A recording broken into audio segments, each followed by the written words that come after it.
You ever have one of those mornings where everything feels still? Like the world finally hit pause long enough for you to breathe? That was us. Just me and Noah. My boy's 9. He's the kind of kid who says thank you to the garbage truck and waves at squirrels like they're royalty. It's been just the two of us since his mom passed.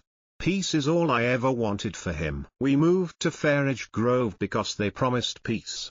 The brochures said family-friendly, community-focused. They didn't mention the clipboard tyrants.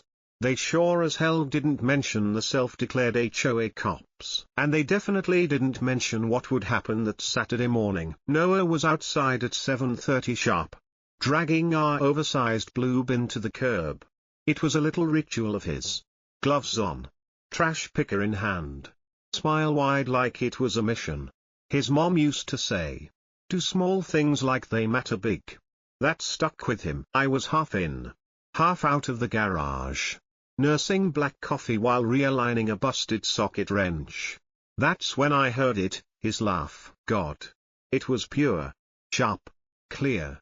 The kind of sound that tells a father he made the right call, moving away from the noise. And then, like a switch flipping, everything shattered. A black SUV pulled up. Not too fast. Not casual either. Smooth. Quiet. Creepy. 2 men stepped out. They wore dark blue polos with bold white lettering on the chest, HOA Cops. No names. No badges. No actual law.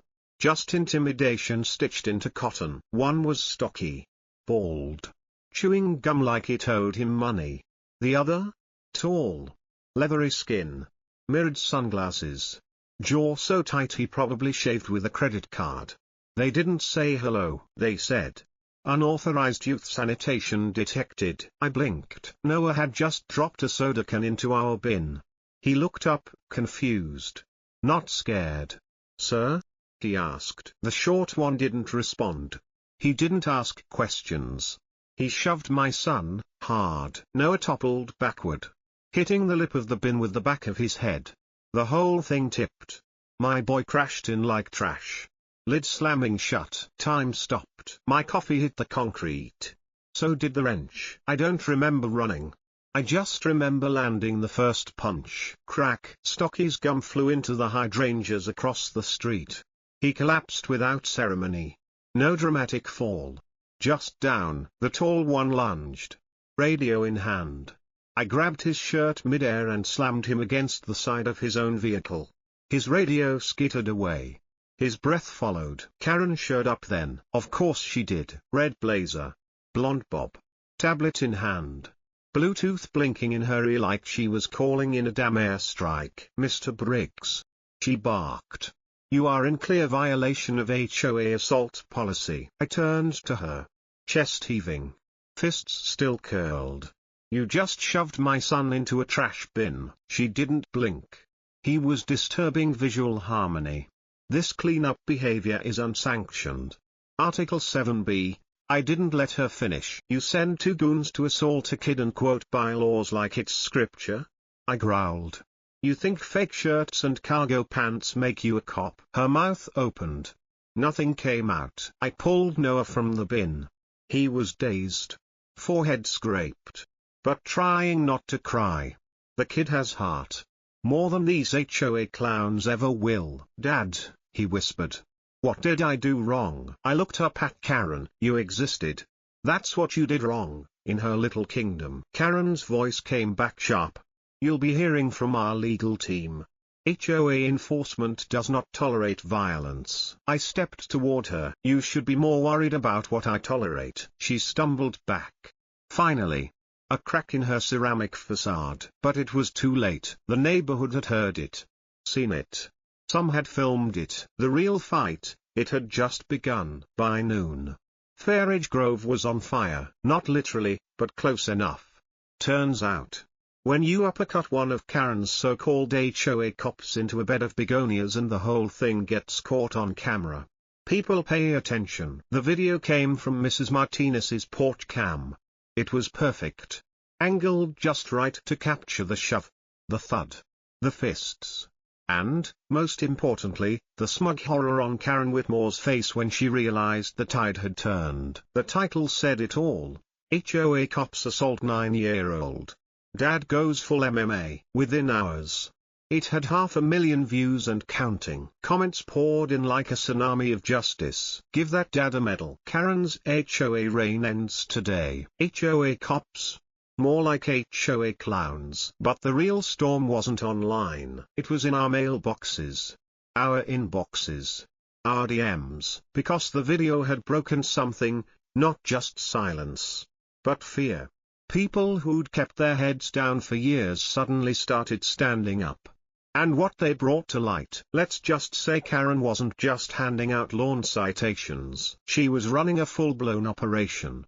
A racket disguised as community standards. It started with a knock on my door. Jenna from across the street.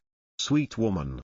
Keeps a vegetable garden like it's the eighth wonder of the world. I saw the video, she whispered, handing me a manila envelope. You need to see this. Inside? Copies of fines. Dozens. All issued under HOA enforcement, but not a single one with a legal code. Just phrases like decorative dissonance, unauthorized foliage height, and my personal favorite, vehicular overstimulation, whatever the hell that means. Then came Tyler, the mailman. Off the record, he muttered. Karen told me to accidentally delay mail to any houses with complaints. Said it was a compliance tactic. I kept receipts. By sundown, I had over 30 messages. Residents with stories, with screenshots, with threats printed on letterhead bearing a seal Karen had designed herself. It wasn't a homeowners association. It was a dictatorship in pastels and pearls. And she'd crowned herself queen. That night, I opened a folder on my desktop titled Karen Files. It filled fast. PDFs, photos, audio recordings. One guy even sent me a voice memo of a conversation he had with one of the HOA cops. The enforcer threatened to fine him $200 for hanging wind chimes. Wind chimes. Then came the kicker, a woman named Rachel. Single mom. 3 doors down. She made my kid cry, she said on the phone. Voice shaking. Said his chalk drawings were vandalism. Sent a letter saying if he didn't stop, the HOA would call child services. That's when it hit me. Karen hadn't just gone power hungry. She had weaponized her authority. Not real authority, but the illusion of it. Her HOA cops weren't real officers. The fines weren't legal. The threats weren't enforceable. But they worked because no one questioned them. Until now. The next day, I watched from my porch as Karen stormed down the street. Red blazer flapping like a war flag. Tablet clenched in her hand like a sword. She stood in front of the Johnsons' house, yelling at their Ring doorbell. You've violated HOA privacy policy by recording unauthorized enforcement actions. I demand you remove the video. Mr. Johnson? He pulled the blinds shut and cranked up his sprinklers. By the time Karen reached my property line, she was foaming with rage. Mr. Briggs, she snapped. You've defamed the HOA. You've physically assaulted enforcement officers. You've incited chaos in a peaceful community. I stood on my lawn, arms folded, calm as a hurricane. I exposed you, I said. And I'm not done. Her eyes narrowed. This is your 15 minutes, Briggs. But lawsuits last a lifetime. I didn't blink. So does public disgrace. She turned and stormed off. But for the first time, her heels didn't sound like gunshots on the pavement. They sounded like retreat. I've fought in cages. I've faced guys twice my size with fists like cinder blocks. But nothing, and I mean nothing, prepared me for the gut punch I felt when I slipped into that so-called compliance office. Karen called it the HOA enforcement headquarters. What it really was: a glorified extortion den hiding behind tinted windows and fake professionalism. The building sat 2 blocks down from our house, nestled between a shuttered day spa and a storage unit complex. No signs. No logos. Just a keypad lock. A rusted mailbox. and one nervous-looking security cam blinking like a lie detector. I waited until dusk. Parked my car a street over. Wore black gloves. Hood up. I wasn't trying to be subtle, I was trying to be fast. But even I was shocked at how easy it was. Around the back, I found a doggy door sealed shut with duct tape and a brick. One yank, and I was inside. No alarms. No motion sensors. Just silence and the faint hum of a power strip near a cheap desk lamp. The air smelled like toner, mildew, and bad intentions. The first thing I saw was a shelf, tall, metal, cheap, lined with color-coded folders, each marked by hand. Violators, Tier 1. Chronic offenders, Tier 2. Non-compliant, escalation pending. I flipped open the nearest one. $75 fine for visible extension cords. $125 for holiday lighting violations. $300 for prolonged garage door openness. And every single one signed HOA Enforcement Division. Followed by Karen's telltale angular signature. It was madness. Not just the fines, but the structure, the obsession. There were notes on family routines, when they left for work, who lived alone, which neighbors folded under pressure. She had a profile system for manipulating people. This wasn't governance. This was psychological warfare. I moved deeper into the room, spotting a corkboard near the back wall with color-coded pins and blurry surveillance photos of residents, some from driveways, some clearly from behind bushes. One had a sticky note: Mrs. Ling complains a lot. Threaten with landscaping infraction. Folded last time. Easy target. The bile rose in my throat. Another sticky: Briggs, volatile. Monitor son. Look for leverage. That was it. The moment my pulse went cold. She wasn't just using HOA authority to bully people, she was targeting them. Watching them. Turning everyday families into enemies of her little empire. I took out my phone.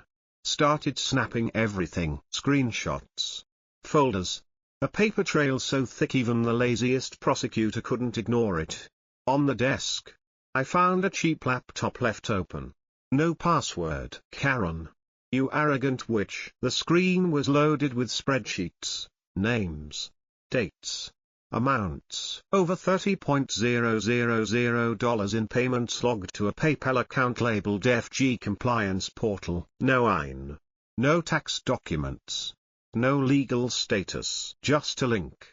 And a lie. Then I found the last folder, titled simply, Failsafe. Inside were pre-written cease and desist letters, digital takedown requests, and a spreadsheet of residents who had previously challenged her and suffered consequences. Some were fined. Others had trash dumped on their lawn. One, according to a memo, had their pet gate accidentally removed after filing a complaint. I stopped, snapped the whole file, and that's when I heard it. The unmistakable shriek of a Karen in full meltdown mode echoing from outside. WHO's inside my office. I froze for half a second. Then bolted. Back through the doggy door. Over the rear fence like I was 25 again. My heart hammering in my chest. She came screeching around the front in her Mercedes. Brake lights flaring red like a siren. But I was already gone, lungs burning. Photos secured. Rage sharpened into a blade. Because now I had proof. This wasn't a misunderstanding. This wasn't an overzealous rulebook. This was a system built on fear, run by a fraud, and about to fall. Some people fight with fists. Others fight with fear. But the most powerful weapon in any battle, truth. And now, I had enough of it to tear Karen's paper empire to shreds. By Monday morning, I had every piece of evidence printed, stapled, sorted into manila folders marked confidential. But this wasn't confidential anymore. This was war. And it was time for everyone to see exactly what had been hiding behind their pristine hedges and HOA newsletters. I didn't send emails. I didn't knock on doors. I stapled a single flyer to every mailbox on the block. We need to talk. Park Pavilion. 6 p.m. Bring questions. Bring courage. And at the bottom, a single photo. Karen's signature on a $200 fine labeled unapproved child-led sanitation event. By 5:30, the folding chairs were full. By 5:45, they were double-stacked. Neighbors who hadn't spoken in years now stood shoulder to shoulder, clutching folders, whispering, fuming. I stood at the front, in a black hoodie and jeans. No suit. No mic. Just the same guy who drank black coffee in his garage and watched his kid get shoved into a trash bin. Right on cue, 6:01 p.m., she appeared. Karen Whitmore. Hair lacquered. Blazer fire truck red. Sunglasses sharp enough to cut glass. And fury painted across her face like warp paint. "This is an unauthorized assembly," she barked, marching toward the front. "No board approval. No quorum. No." I raised my hand. "Calm." "Funny," I said. "Neither was your fake security force." The murmurs rippled like thunder through the crowd. Karen's lips tightened. "These accusations are slanderous. And frankly, dangerous. Mr. Briggs assaulted my enforcement officers. He has a history of violence. You all saw it." I stepped forward. "No microphone needed." "And you all saw why." I held up a folder. Opened it. "This is a fine for $125, for visual disharmony. No legal code. No ordinance. Just a phrase Karen made up." I flipped the page. "This is a surveillance note. Written in her own handwriting. Targeting a mother for having too many lawn toys." Another flip. "A spreadsheet of residents. Ranked by how easily they can be manipulated. Notes on who's alone. Who complains. Who folds fast. Sound like a homeowners association to you?" The air shifted. Mrs. Ling gasped. Her husband clenched a fist. A teenager in the back started filming. A man up front shouted, "You made my kid cry over sidewalk chalk." Karen tried to regain control. "These are fabrications. He broke into private property. He has a vendetta." "No," I said flatly. "I have a reason." I turned to the crowd. Pulled out the final piece, a screenshot of her laptop screen, showing the fake payment portal and over $30,000 in PayPal transactions. She's been collecting money under a fake title, using fake officers. And when someone pushed back, they got fined, followed, or silenced. Then I looked her dead in the eyes. "You touched my son. You crossed the line. And now? You're done." For the first time since I moved in, Karen stepped back. And then, as if summoned by justice itself, 2 police cruisers rolled up. No sirens. Just presence. Officer Delgado stepped out. Local. Sharp. Fair. "Karen Whitmore?" he called. She spun on him, already barking. "This is harassment. I am the acting president of Fairidge Grove HOA. You have no jurisdiction here." Delgado opened a folder. "You're under investigation for impersonating a public official, civil extortion, and endangering a minor. We have sworn affidavits, payment records, and visual evidence." Karen's mouth dropped open. "Put that folder down," she snapped. "Do you know who I am?" I stepped forward.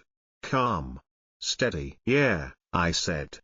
"You're the woman who shoved a 9-year-old into a trash bin and thought she'd get away with it." Delgado didn't hesitate. "Mom, place your hands behind your back," she screamed. Literally screamed. "This isn't over. I built this community. You need me." But nobody stepped in. Nobody defended her. Phones were raised. Neighbors filmed in silence. Some clapped. One old man muttered, "Took long enough." Her heels scraped against the sidewalk as they cuffed her and loaded her into the cruiser. And just like that, the queen of the cul-de-sac became a cautionary tale. The HOA Cops? Gone. Her fake fines? Exposed. Her empire? Ashes. And the war? Almost over. The funny thing about power? It disappears the moment people stop believing in it. The morning after Karen was hauled off in cuffs, Fairidge Grove woke up. Different. No more red blazers pacing the sidewalks. No clipboard checklists. No HOA cops in matching polos pretending to enforce laws they never had the right to write. Just quiet and quiet. I sat on my porch with my usual black coffee. Same mug. Same view. But the tension that once clung to the neighborhood like fog, it was gone. In its place? Curiosity. Neighbors stepping out. Waving for the first time in months. A couple kids kicked a soccer ball without someone shouting about lawn damage. Even the Johnsons put up their Halloween inflatables, and it was only April. At 10 a.m. a group of residents knocked on my door. Not to accuse. Not to report. But to ask. We're rebuilding, Jenna said. Holding a yellow legal pad full of scribbled ideas. No more HOA. No more titles. Just people. They asked me to lead. I almost laughed. I'm a fighter. Not a politician. I've never cared about meeting minutes or landscape ordinances. But what they really needed wasn't a leader. They needed someone who'd already stood up, and wasn't afraid to do it again. So I said yes. But not to power. I said yes to protection. We formed a resident committee. No president. No vice. Just volunteers, 6 of us to start. Every decision? Transparent. Every action? Voted on. We rewrote the community charter from scratch. This time with help from Marcus, the housing fraud lawyer who'd helped bring Karen down. The new rules were simple. No fines without 100% resident approval. No enforcement without oversight. No fear. Ever again. And as for the HOA cops, gone. Disbanded. Their little golf cart was found parked behind the old clubhouse, battery dead. Dignity drained. But the final touch, the one that sealed it all, came from Noah. One night, he brought me a sketch. Crayons. Markers. Pencil shading like he meant business. It showed a boy, standing small, but firm, in front of a tipped-over trash bin. Behind him, a large shadow figure loomed, labeled fear. But standing right behind the boy was another figure, fists down. Calm, eyes forward. Strong. Steady. Me. At the bottom, in bold crayon block letters, we protect our own. I didn't say anything. I just hugged him. Hard. 2 weeks later, that sketch became a mural. Painted across the back wall of the park pavilion, the same place where Karen's lies crumbled in front of the entire neighborhood. We all helped paint it. Even Mr. Johnson, who hadn't said a word to anyone in 5 years, showed up with a brush. Mrs. Ling brought cookies. Kids took turns filling in the stars. No one rushed.